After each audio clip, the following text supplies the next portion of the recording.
Shalom, Assalamualaikum warahmatullahi wabarakatuh. Om Swastiastu, Namo Buddhaya, salam kebajikan. Perkenalkan, nama saya Puan Maharani Karamoy dengan NIM 2208110300115. Saya adalah mahasiswa Universitas Samratulangi Manado, Fakultas Ilmu Sosial dan Politik, jurusan Ilmu Pemerintahan kelas A. Video ini dibuat untuk memenuhi tugas mata kuliah Dasar-Dasar Logika dengan dosen pengampu Dr. Fenly Noldi Pangimanan SOS MSI dan Roger Alan Christian Kembuan SSMA.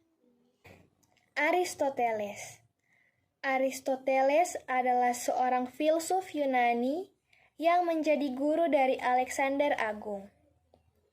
Ia menjadi murid dari Plato ketika berada di Athena. Aristoteles belajar dari Plato selama 20 tahun, mulai pada umur 17 tahun.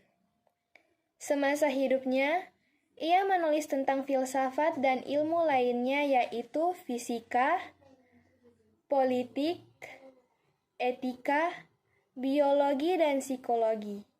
Aristoteles membagi filsafat menjadi 4 persoalan yaitu logika, fisika, metafisika, dan pengetahuan praktis. Analisis mengenai filsafat dilakukannya menggunakan silogisme. Pemikiran Aristoteles mengenai logika yang memanfaatkan metode deduktif dijadikan sebagai dasar dalam logika formal. Aristoteles juga meyakini bahwa keberadaan ilmu ditujukan untuk mendukung kehidupan manusia. Aristoteles lahir di sebuah kota kecil bernama Stagira pada tahun 384 sebelum Masehi. Kota ini merupakan sebagian dari semenanjung Kalkidiki.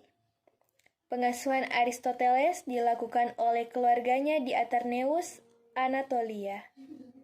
Kondisi ini disebabkan ayahnya wafat pada usia muda selama pengadilan di Pella, Makedonia Tengah. Pada awalnya, Aristoteles merupakan murid dari Plato.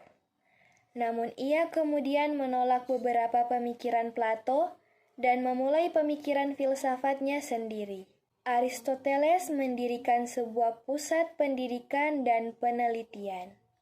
Melalui tempat ini, ia menyiapkan pemikiran-pemikirannya yang kemudian memengaruhi pemikiran dari para filsuf, teolog, atau ilmuwan lain. Aristoteles hidup di lingkungan yang mendukung kreativitas kebudayaan dan intelektual.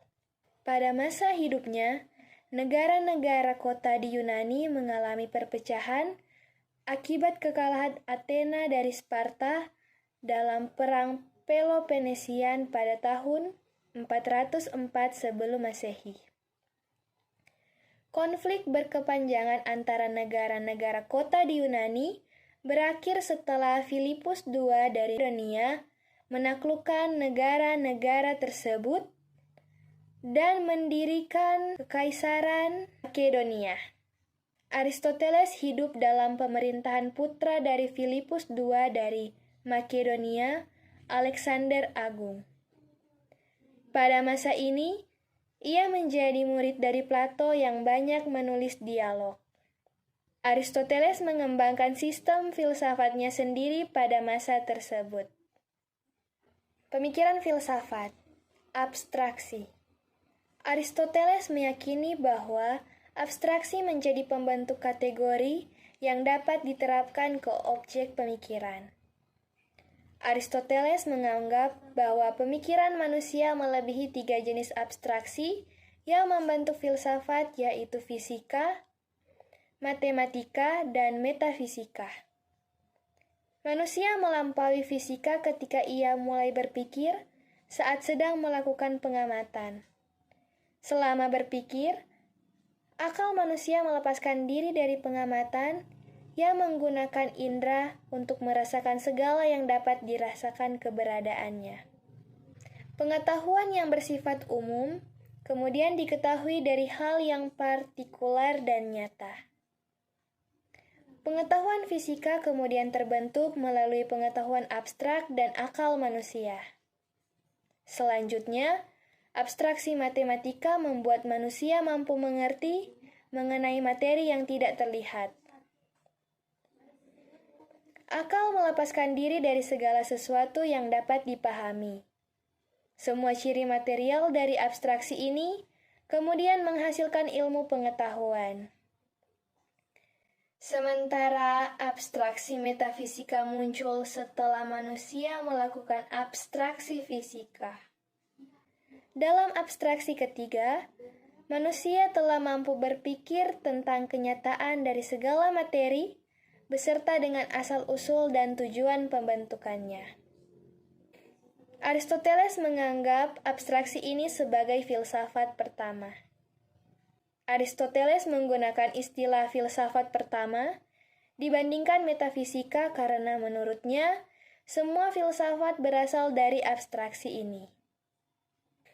Filsafat pertama dalam pandangan Aristoteles dapat diartikan menjadi dua pengertian. Pertama, yaitu sebagai ilmu yang menjadi asas pertama, sedangkan yang kedua sebagai ilmu yang membahas keberadaan sebagai sebuah keberadaan beserta dengan ciri-ciri objek. Metode filsafat. Aristoteles mengemukakan bahwa metode penemuan pengetahuan dan kebenaran baru terbagi menjadi dua. Pertama, metode induktif dan yang kedua ialah metode deduktif. Metode induktif bertujuan menyimpulkan hal-hal khusus menjadi suatu kesimpulan umum. Sementara itu, metode deduktif hanya menyimpulkan kebenaran dari dua hal yang bersifat pasti dan tidak diragukan. Sifat dari metode deduktif ialah menyimpulkan dari sesuatu yang bersifat umum menjadi khusus. Kondisi dari suatu proporsi dapat ditinjau melalui analitika atau dialektik. Analitika digunakan pada penelitian yang menggunakan proporsi yang telah diyakini kebenarannya untuk argumentasi. Sementara dialektik digunakan pada penelitian yang menggunakan proporsi yang diragukan kebenarannya untuk argumentasi. Analitika dan dialektika menjadi dasar dari logika dengan inti yaitu silogisme. Peran silogisme ialah menjadi mekanisme penalaran premis-premis yang benar untuk menghasilkan kesimpulan yang benar. Silogisme menjadi Aristoteles menjadikan metode deduktif ini sebagai metode terbaik dalam memperoleh pengetahuan dan kebenaran baru yang didasarkan pada kesimpulan. Metode ini dikenal dengan nama metode silogistis deduktif.